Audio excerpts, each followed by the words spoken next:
Hi, excuse me. Welcome to this episode of The Psychic Wives. I'm Ginger Hendry. I'm Kathy Rumsey. And I'm Jerry Carabin.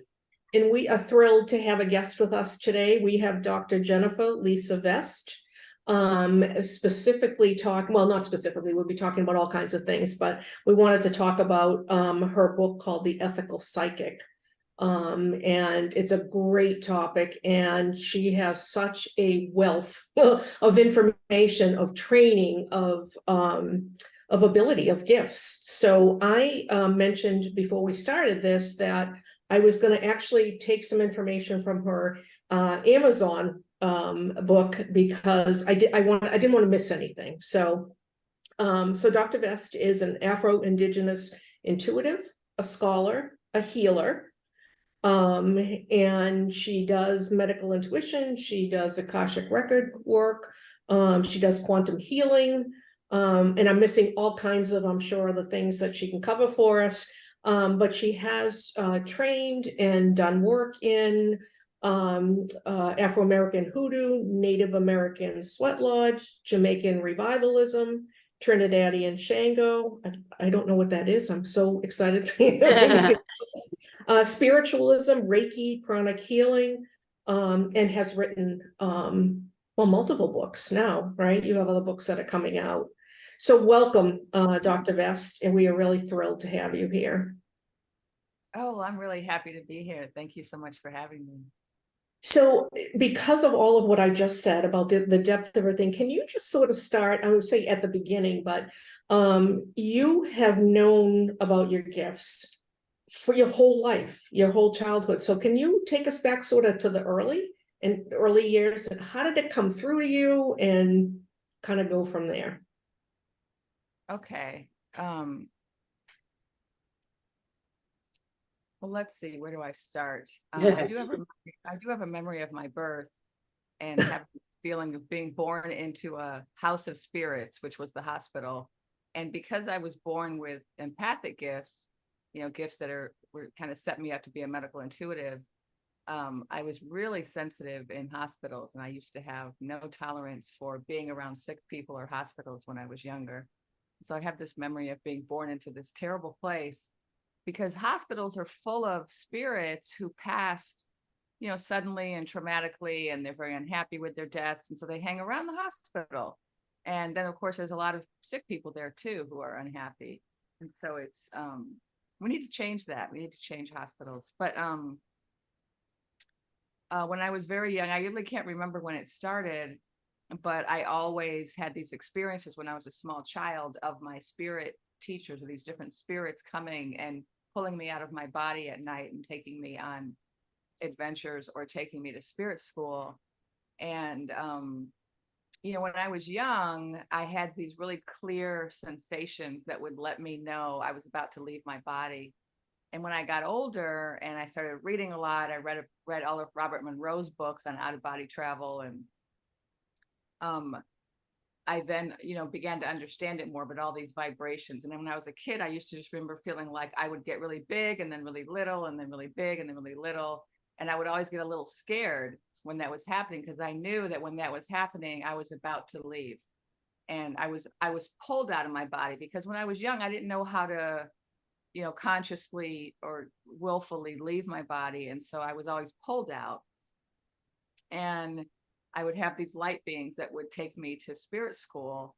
And then also they would sometimes take me on journeys around the world. Sometimes I would go to other countries. Sometimes I would go to the future or the past. Like I remember one time I was shown all of my past lives. And so as a child, I used to write down a lot of my experiences on paper and put them in my underwear drawer. And I would write these little notes, "Dear drawer." And because I learned early not to talk about it too much. So I had to talk to someone. So I talked to my drawer. And, and so I found a sheet of paper when I was in college that I had written down when I was 9 or 10, where I had listed out all of my past lives and all of my deaths. Mm. And so there was just different things like that they would teach me. And so I called them my spirit teachers. And so that was when I was very young, and I had a lot of nightmares. I had a lot of scary experiences because as a kid, going out of body, I was dealing with, different types of beings showing up and messing with me and trying to get in my body. I was dealing with a lot of dead people who like to talk about how they died, which, none of us really wants to hear about, especially when you're a kid. Mm. And, but they all wanted help, right? So dead people who want help, they will sometimes appear the way they look when they died, or they'll be talking about their death, which is totally unnecessary, but they don't know that. And so when you're a kid, that can be scary. And then also some of the experiences I had, like going into the future, I saw some natural catastrophes, some genocides. That was also scary.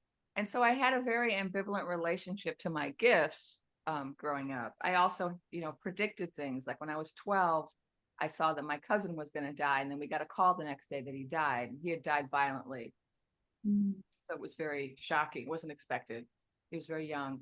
And I just would have these dreams and these visions about things. And, so that was kind of my earliest experience. Now I had some guidance early on. I had kind of a mixed, I was raised by different people growing up. So I had different experiences with the different people I was raised with. So it wasn't all bad, it wasn't all good, it was a mix. And so I had a mother who was psychic, and my mother's side of the family, they're psychics, the mother's line is psychic all the way back, but nobody really embraced it fully in a kind of public way. My mother did to a certain extent, in that she read tarot, she was an astrologer, she even worked on a psychic hotline for a while. And she was kind of always warning me not to do this work. And the perils of it. And so I had some support from her, but I didn't grow up with her my whole childhood. I only had her when I was young.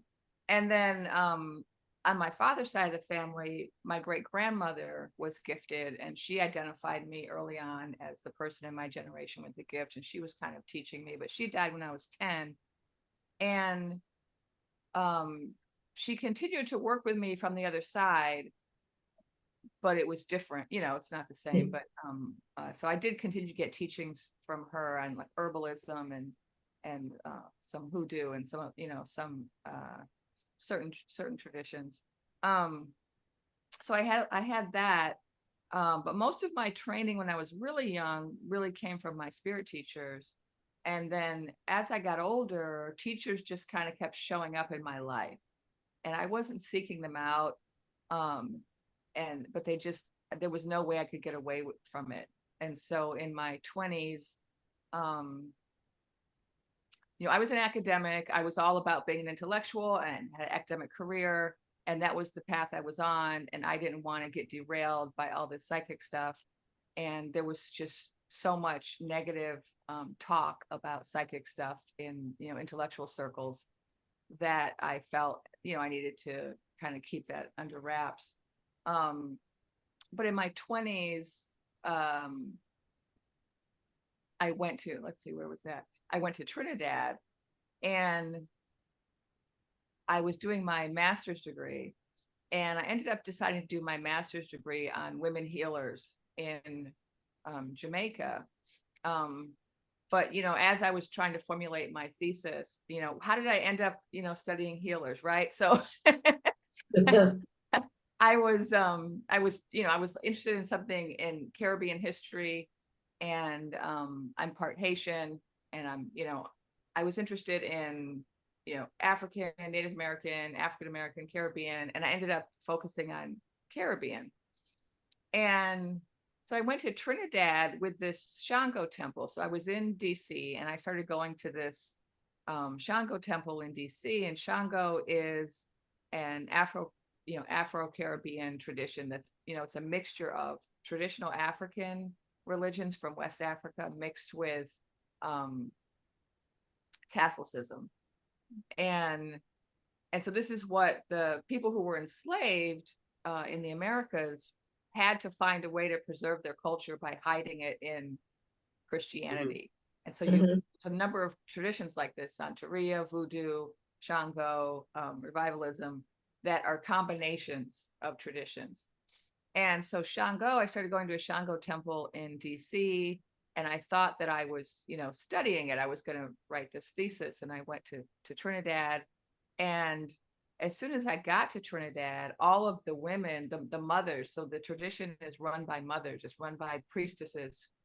And there were like, 4 or 5 priestesses there. And they just grabbed me as soon as I got there. And they were like, you have the gift. You're one of us. We're going to train you. And that was not my intention when I went there, Mhm. but that happened. And that was pretty much what happened my whole life. I went to Jamaica. Again, I was there for work. I was working for a professor as a graduate research assistant. All the healers in that country, as soon as they saw me, they were like, you're one of us. They had names for me, like they had all these names. You're this kind of person. And they started training me. And later on, I went to go do a sweat because I had a dream where my clan mothers told me you have to go do 4 sweats because I was sick. I went to go do a sweat, and I was pulled aside by the firekeeper. As soon as I got there, says, you're a firekeeper. You need to be trained as a firekeeper. I'm going to train you. So this is the kind of thing that was happening my whole life. But I still kept thinking, that's not my path. My path is the intellectual path. And so I was kind of trying to just keep that stuff under wraps to some extent. I mean, all my, friends and family knew who I was, but people who didn't know me, I like keep it quiet. Like colleagues, I thought, oh, keep it quiet. So yeah. Should I stop there? Well, No, I know that's I have questions. I'm sure that you have questions, but we talk a lot on the podcast about being like on the path that you're supposed to be on, and that the things will step into your path to take you sort of where you need to go if you're open and whatnot. And it sounds like for you, even I'd say stronger, because you didn't have a choice as a child, right? I mean, it just happened. So once you became acclimated to that kind of thing happening, you did embrace it, even though you weren't doing it, let's say, full time, and not everybody knew about it. But all of the learnings, all of the teachings, and the recognition from people that you had that gift, I think is wild. I know you mentioned that it was kind of scary as a child, but I can't imagine myself as a child feel like I was being pulled out of my body or whatever. I think I would be undone. I don't know. Was there some feeling around that? I don't know if you know this, but a feeling or a knowing that I am going to be safe. I'm worried because of this. I don't know what's happening, but I'm ultimately going to be safe or not. Well, I should probably give some context. I had a pretty tumultuous childhood, so I had a lot of physical insecurity in my life. And so I suppose that might have set the stage for me to be fearful already. Mm-hmm. So when you're a child and you have adults around you who aren't reliable, then you don't necessarily trust adults, Okay. a lot of things. Yeah. And so I think I was very fearful as a child. I was having all these experiences, and I became a pretty serious insomniac. I was terrified to go to sleep. And the way that my parents saw it was just that I had a lot of nightmares. And, I knew that these things were real. They weren't figments of my imagination.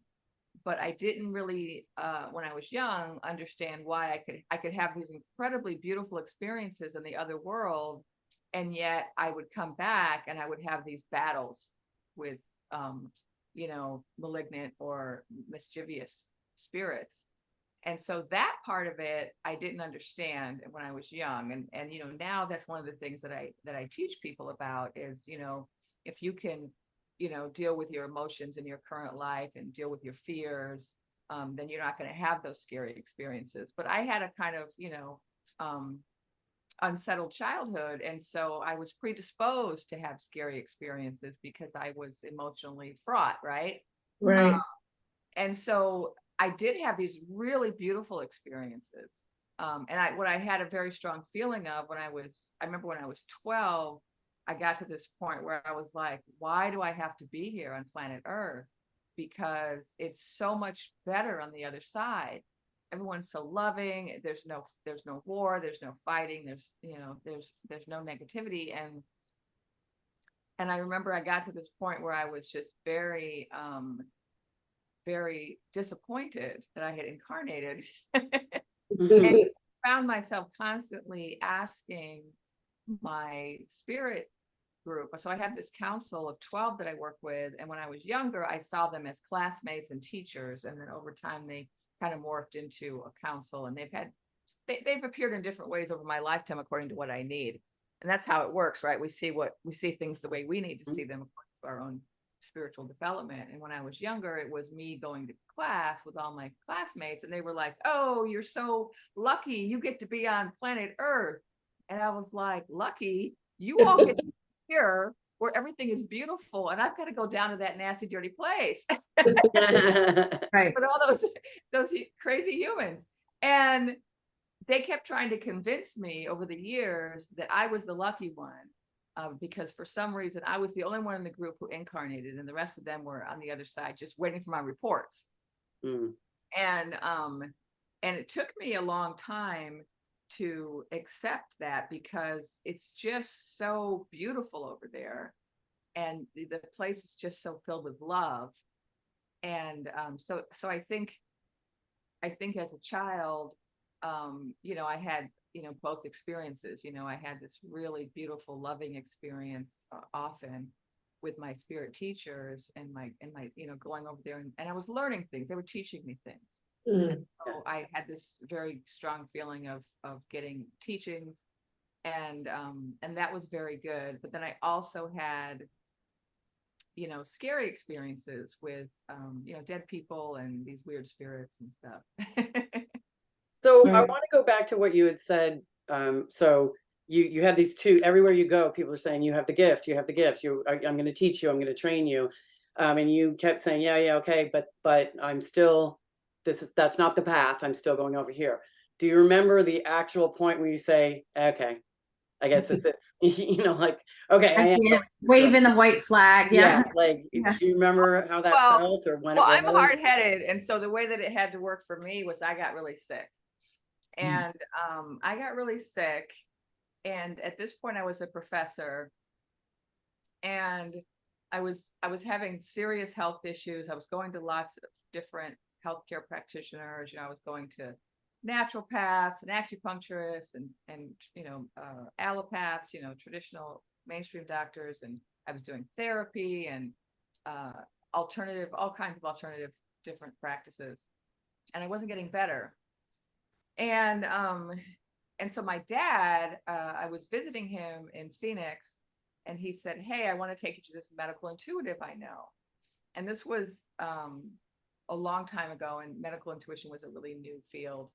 And so he takes me to this medical intuitive, and looking back now that I am a medical intuitive, I would say she wasn't really a medical intuitive. I would say she was a very gifted psychic. Because she didn't actually provide me any medical information at all. And this is one of my sticking points now as a medical intuitive. When I'm teaching, I say, if you're not providing medical information, do not call yourself a medical intuitive. But if you're not providing information about their actual ailments and symptoms and treatments, you're an intuitive, which is fine. Which is fine, right? Yeah. But it's not a medical. Yeah, it's two different things.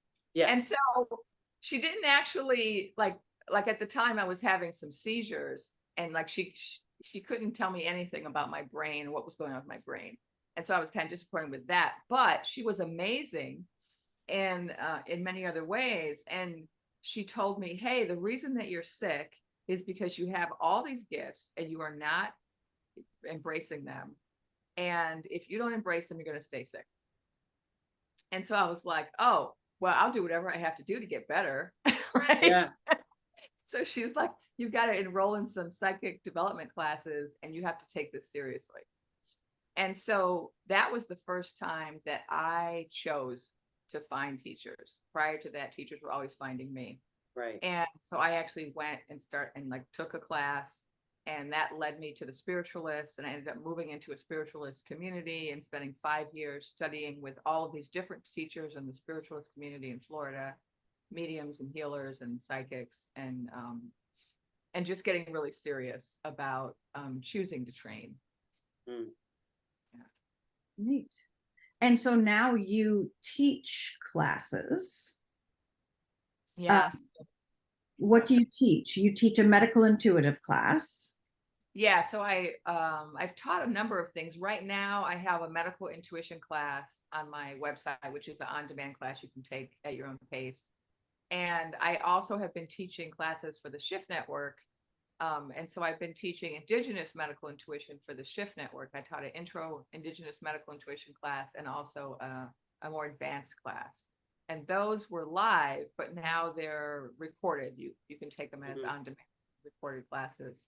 And then I also just developed a smaller class called All About Auras, which talks about what auras are, their history, their use in different cultures, their relationship to healing and psychic work and out-of-body travel, etc. And I'm just starting to create these courses like that on my website that are on-demand things where they're recorded, they're videos and pictures and information. And of course, everybody who's listening, of course, you're going to find Dr. Vest's information on our website, so you can have access to get to her website, etc. for those classes. Just, I don't want anybody to be like, wait, say the name of the website, say the name. It'll be on, don't worry. Like everybody else, she'll be up there. Ask you, I wanted to say, though, I've taught a lot of things. Right now, I'm only teaching these few classes on my website. But I used to teach in person for many years, and I taught psychic development for many years. I taught Akashic Records. I taught medical intuition. I taught Intuitive Healing Energetics, which was a combination of psychic perception and healing. I taught Reiki. Great. I'm going to ask a couple. I taught mediumship too. Oh, a couple of questions. One is we talk about, or you talk about being an Indigenous medical intuitive, which most people who have this business, this gift, whatever, is just a medical intuitive. Can you explain to us, I know, is it because you have trained in all of these things, in all of these different areas? What is the, I don't want to say strength, I mean, there's a gift in it anyway, but identifying it that way, what does that tell people? Or what do you want to share with people? I don't know how to ask it. I think I get it. I started out just calling what I was teaching medical intuition. And then when the Shift Network wanted me to come teach, they actually had interviewed me. And in the interview, I started talking about a book that I'm working on. So, The Ethical Psychic, I wrote last year, or came out last year. And then I have another book that's coming out in January on Native American philosophy called Sovereign Wisdom. And then my third book, Medical Mystic, is about medical intuition, and I have a chapter on the history of it. And as I was researching and writing the book, I realized that nobody has really talked about the fact that medical intuition has been a part of Indigenous cultures for centuries. And so much that's written about medical intuition makes us think that it's something that was invented a couple decades ago, or maybe Edgar Cayce came up with it. But it's certainly something very new and very Western. And that didn't really jive with my experience. But the way that I had been teaching medical intuition, the way that I've been teaching a lot of things was, I wasn't being real explicit about my training, because I was teaching in Los Angeles to a very diverse class of people from a lot of different backgrounds. And so I was trying to teach it in a kind of, I don't know what you call that, mass market way, I guess. And I realized, around 2018, Spirit was directing me to start running these Women of Color Medicine Series programs. And I started doing that up in the Bay Area in California and Oakland. And I was invited up there to do that. And it was a program I started where I called it a Sarah class. It was part ceremony and part class. And people would come. It was all women of color, different from every background. And I would set up ceremony, and then we would have a little class session where I would have a short talk, and then have questions. And then I would take everybody on a guided medicine journey, or what do you call that? Journey. Huh? A journey. Yeah, like a journey or a deep meditation, so people could have their own experience.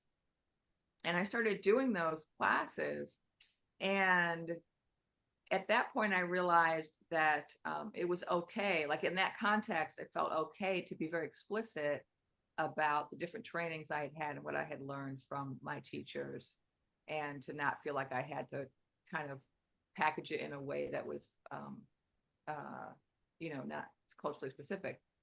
And that kind of freed me up to feel like I could really talk more about my actual background.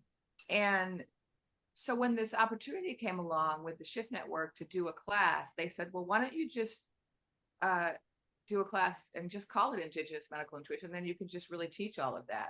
And that was a great opportunity for me because I was writing about it, but I hadn't had a chance to teach it that way yet. And so the way that it was different from what I had taught before was mostly in my being very explicit about why I was teaching the way I was. But also it gave me a chance to kind of bring the ceremonial in. So some of the students I had down in LA when I was teaching a lot of my classes, some of them were, Christians, and some of them just were kind of fear-based in certain ways. And they were afraid of ceremony. And so if I would come to class and I would burn sage, and I'd have my crystals and I would do certain things. But if I did too much of that, some of them would get nervous. What are you doing? Is that some hoodoo? We're afraid of voodoo, and so it also has to do with these racist perceptions, right? Everything, Afro or African or even natives like savage or, primitive or, devil, right? Devil associated. Right. So I was kind of having to deal with some of those attitudes. But I kind of, after the pandemic, I was teaching online, and that kind of freed us up, didn't it? You had to deal with people as much. And so in Indigenous Medical Intuition, I talk about things like the history of intuitive medicine or psychic diagnosis in various Indigenous traditions. So in my class, I bring in healers from like the Sangoma tradition in South Africa, from different Native American healers in the United States. I brought in some healers from Peru and Mexico. And they will all talk about how their tradition has this aspect of it where the medicine person, the healer, the shaman will diagnose the person intuitively. That's a part of the tradition. It's a part of many traditions. And so in the class, I talk about that and I share that history. And then I talk about the different traditions I was trained in and how psychic diagnosis was a part of my training. Like when I was in Jamaica, working with the healers in Jamaica, that's how they worked. They would meet a person and they would then tell them what was wrong with them and then provide a healing. And so that was a part of the healing that I was trained in.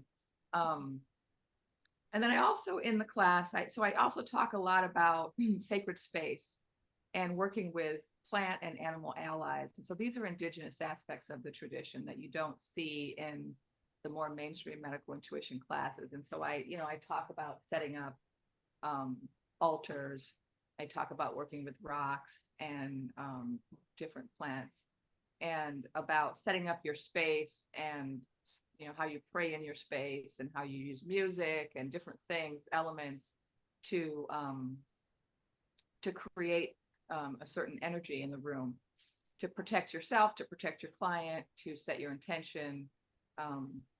And so I talk about that when I talk about Indigenous medical intuition. And then I also talk about things like the importance of having an altar, of working with ancestors, working with spirit animals. And these are all things that are found in different Indigenous traditions I've been trained in. And so, there's kind of a tendency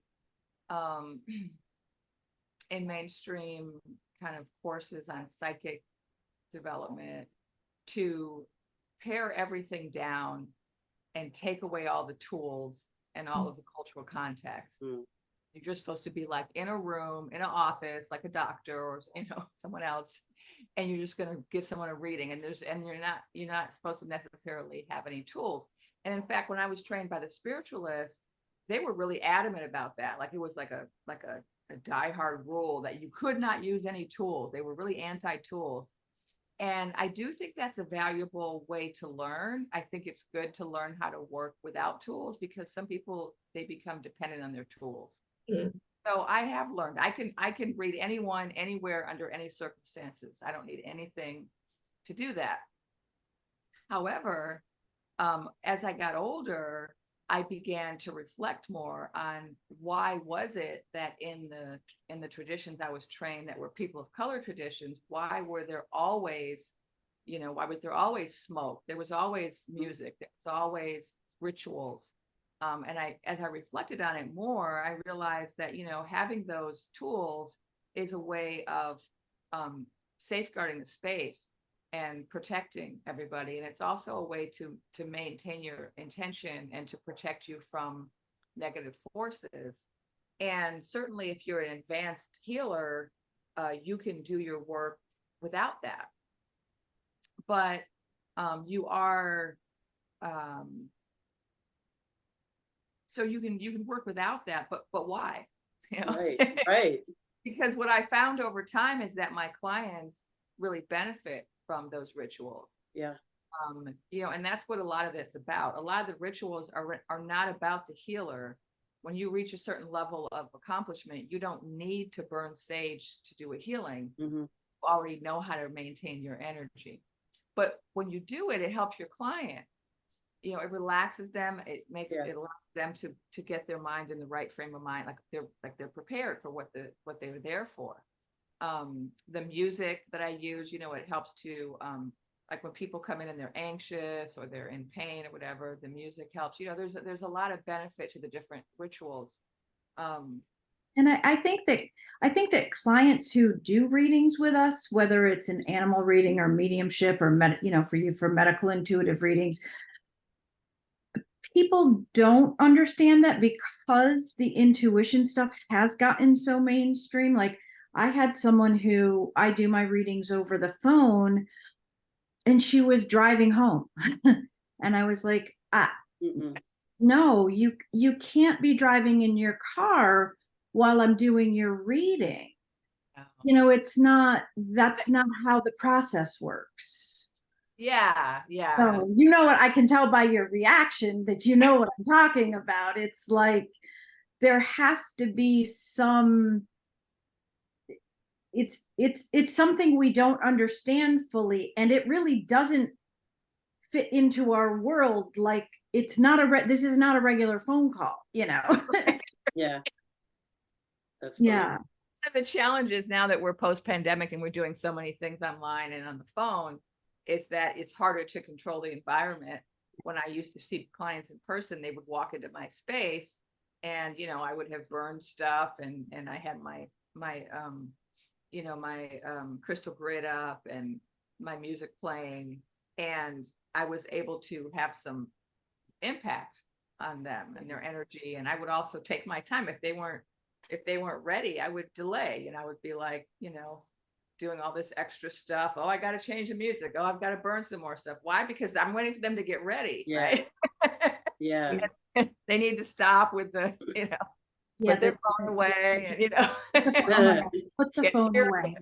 Right. And and Zoom, it's more challenging, but I do have to tell people, I'm not doing sessions right now. I'm taking a break, but I did a lot of Zoom sessions for the last several years. And I would have to tell people, look, you have to be in a quiet room. There can't be other people around. You can't have anything else going on. You can't interrupt the session. You have to have your phone up. Like I would have to tell people these things because they don't know any better. Right. But also that's not how they're living now. Right. Yeah. On the Zoom, I would do the same thing. If they seemed like they weren't ready, I would be like, oh, well, let me, I got to adjust my crystals and I've got to, let me burn some more. I'm going to say another prayer, It is funny. It reminds me of a time when I was teaching a yoga class and somebody actually answered their phone. I'm like, what?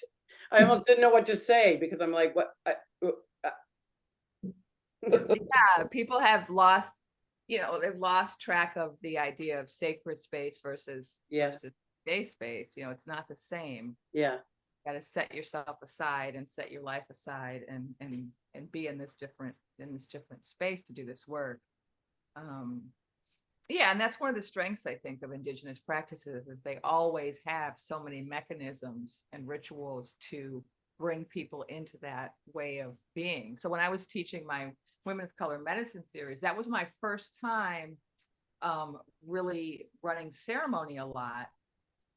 And it just all happened organically and spirit led, and I had this yoga studio, and I would be playing music, and I would be burning I had all of these different herbs. I'd created this mixture of herbs that I would burn that were, good for psychic development, good for calming, good for your health, good for the lungs, different things.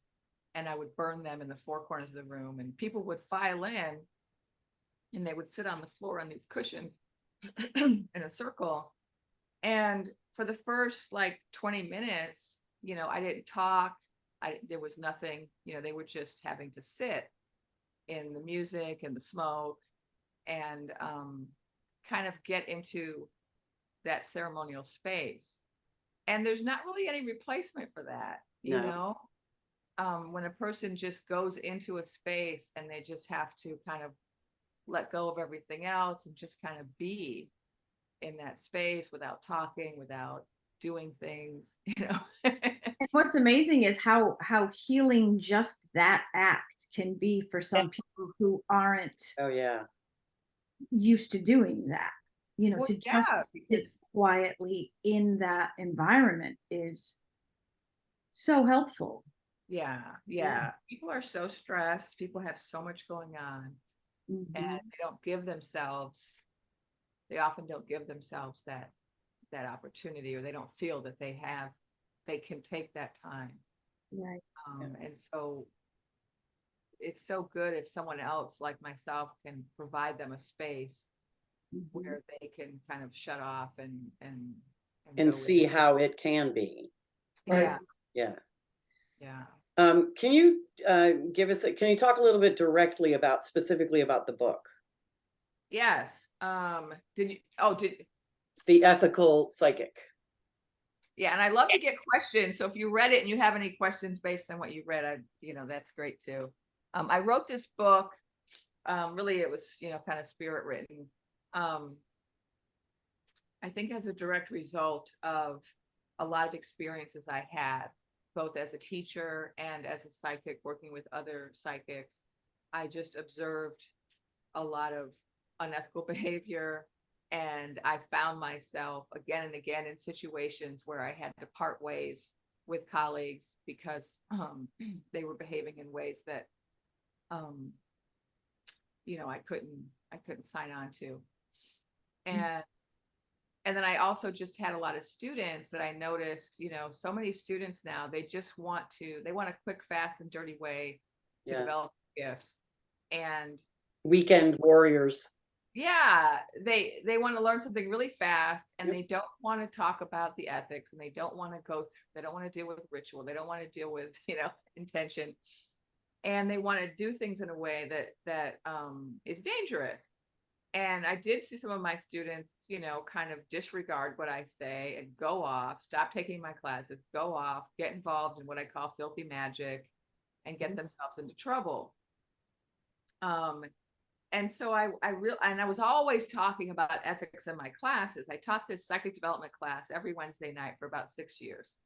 And it was a wonderful class where it was kind of a community where people were coming for years, and we would have food and tea, and people would share their experiences. And then I would teach a different lesson each week, and people would then practice.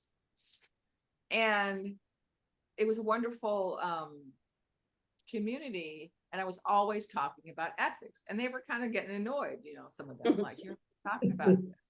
And some of them thought, well, it's because I used to be a philosophy professor, and I used to teach ethics as a professor. And so I just had a habit. But I just have always felt very strongly about it. And I think part of why I felt so strongly about it is because my teachers, like my Afro-Caribbean teachers and my Indigenous and my Native American teachers always emphasized character and ethics. That was always a part of developing these gifts.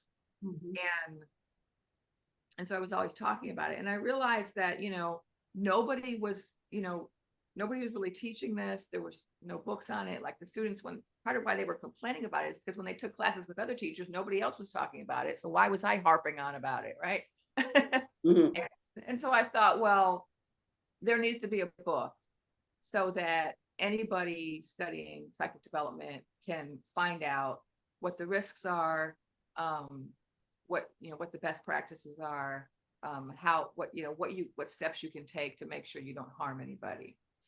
And so, in the book, I'll look at the table of contents so I can remember.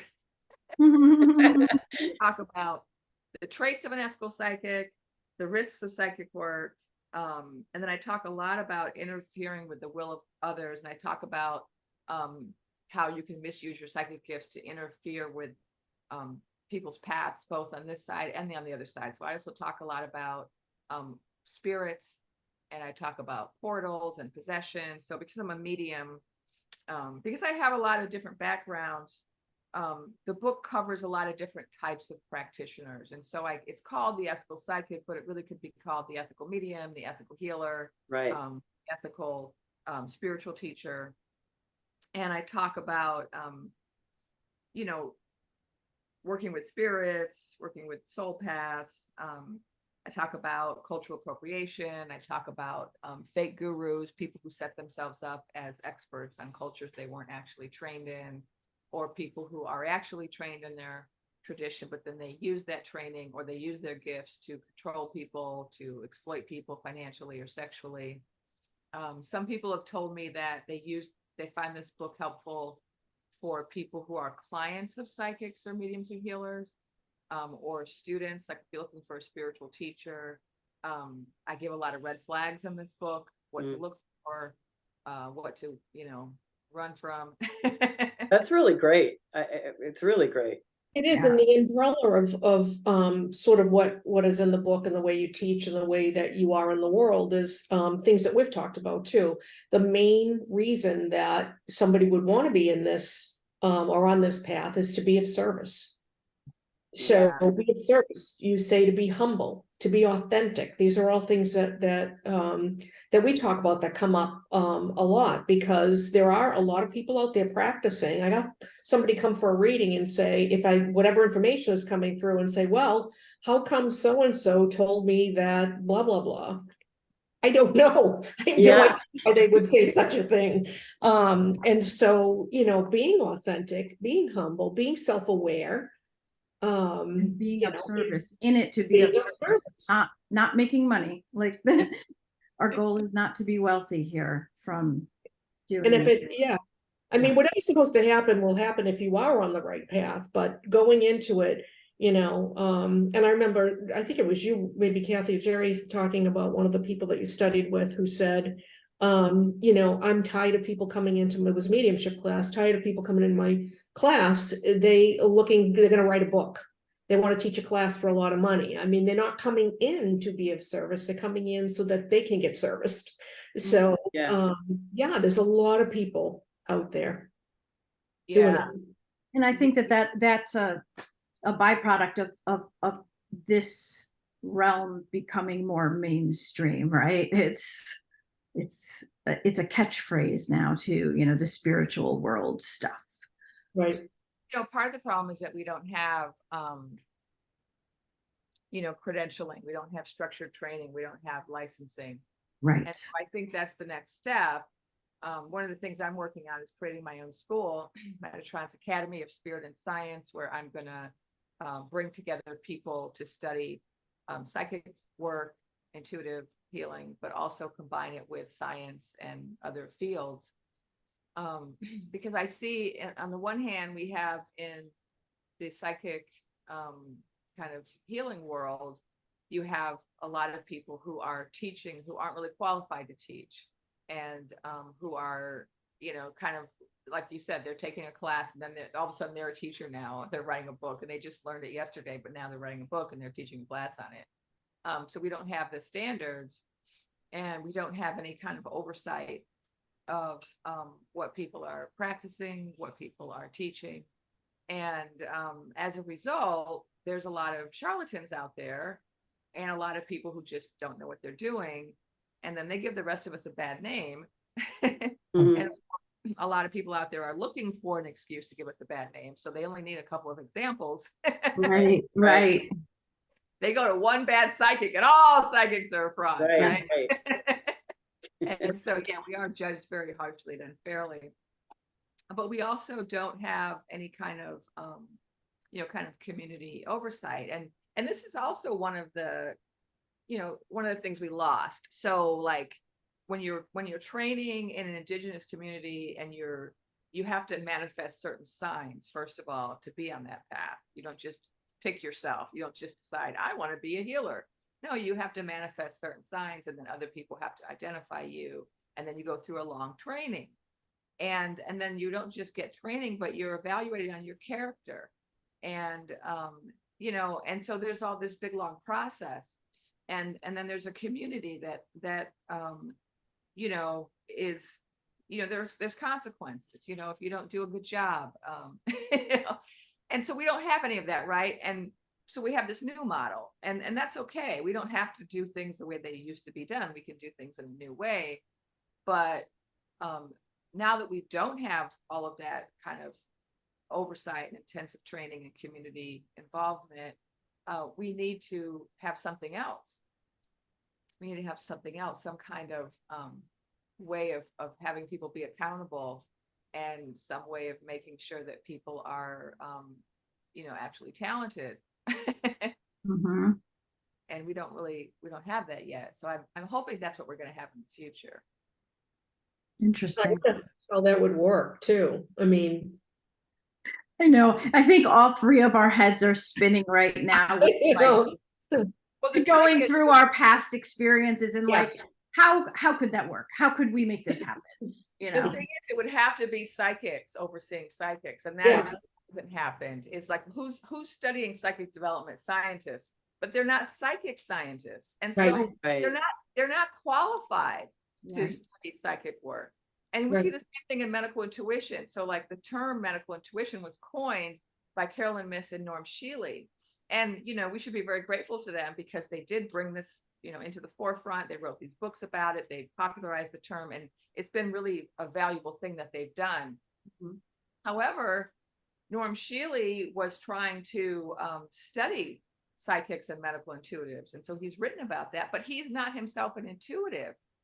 And so he was coming at it as a doctor, but without the training as an intuitive. And so what we need, if you want to have kind of credentialing and licensing of intuitives, is you have to have intuitives doing it. Mm-hmm. You can't have people outside of the community saying, well, I'm not psychic, but I'm going to decide whether or not you're right. No, you can't decide. Just like if I'm not a medical doctor, I don't get to license a medical doctor. Right. Have to have the gift to license the gift. That's funny. So that's what we need. Is we need, and that's what the vision is for my school, is to have really talented psychics be a part of, training and licensing and credentialing other psychics so that they can have, repeatable, reliable, evidential readings. Yeah. How far out are you on that? I know you have classes now, but on an actual school, where are we in that? Well, I've been working on the proposal for it for about 6 years, and it's all spirit led. So I had I channeled much of the proposal from 13 different guides over a period of time, and so it's at that stage where it's a proposal, and then I have my online school. But the proposal for the school is not a school that I would run. It's not a school that I would be in charge of, or I would be the main teacher.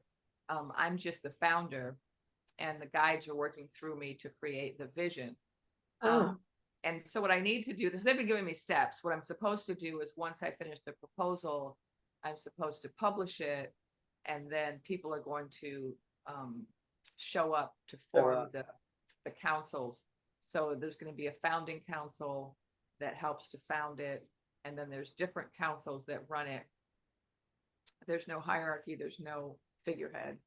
All of the structure, the government structure of the school has also been dictated by spirit. And that's because so many small communities, whether they're spiritual communities or small tribal communities or any kind of small community, end up being kind of destroyed by cronyism and corruption and, you know, the whole guru effect. Right. And so they've given me some really clear guidelines on how to set the school up so that it won't hopefully fall victim to those problems. Now it's been interrupted. I was working on it, and then in 2020 I was in a bad car accident, and I spent the better part of the last 3 years recovering. And so it's only been a year that I've been back in the saddle, so to speak. Mm-hmm. And now I'm writing my books and teaching my classes online, but I'm not seeing clients in person. My guides have me on a break from that, but I was doing a lot of that before the accident. And so that kind of interrupted everything. And what my guides want me to do is they want me to write these 4 books. And then they say that's how the school is going to get become well known and funded, is through the platform that I create with my books. And that's going to allow me then to attract people to help found the school. And so the Ethical Psychic was the first book they wanted me to write. And what's the second book you said? The Sovereign Wisdom. Sovereign It's Wisdom. a book on Native American philosophy. Got it. Yeah. It's an academic book, but I've written it in a style that's accessible to anyone. But it's a proposal for the field of Native American philosophy based on recurrent themes in Native American culture. So I read just a really wide cross section Mm-hmm. of writings by Native American authors, and I spent about 10 years working on it. Wow. And then I came up with some recurrent themes that I thought a lot of different people in different tribes, different gender, different backgrounds, different time periods, all talking about. And then I identify those and propose that the way we could, kind of propagate a new field of philosophy, Native American philosophy, is by basing it on these recurrent themes that Native American authors and orators talk about. So that's the second book. And the third book is the one I'm working on now, which is about medical intuition. That's great. Well, this has been great. I feel like we could It talk. really has been.